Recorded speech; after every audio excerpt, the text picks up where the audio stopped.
আসসালামু আলাইকুম। মাইশা কনস্ট্রাকশন থেকে বলছি। শরীয়তপুরে আমরা একটা প্রজেক্টে আছি। প্রজেক্টে ছাদ ঢালাইয়ের কাজ অলরেডি শেষ। আমরা মালিক পক্ষকে কিউরিং করতে বলেছিলাম।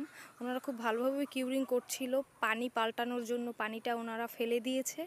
এখন আবার ওনারা কিউরিংয়ের জন্য পানি দিবে কিছুক্ষণ পরেই। কিউরিংটা আমরা করি কারণ কংক্রিটে যথেষ্ট পরিমাণ তাপ উৎপন্ন হয়। আমরা যখন ছাদ ঢালাই করি এর পরবর্তী সময় কংক্রিটের যথেষ্ট পরিমাণ তাপ উৎপন্ন হয়।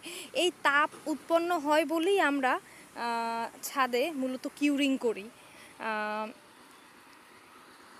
আমরা ছাদের ক্ষেত্রে মিনিমাম 21 দিন পর্যন্ত কিউরিং করব, সর্বোচ্চ 28 দিন পর্যন্ত কিউরিং করলে সব থেকে বেশি ভালো হয়।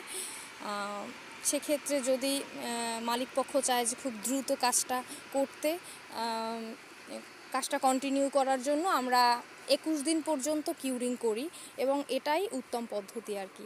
আসসালামু আলাইকুম, আবার দেখা হবে।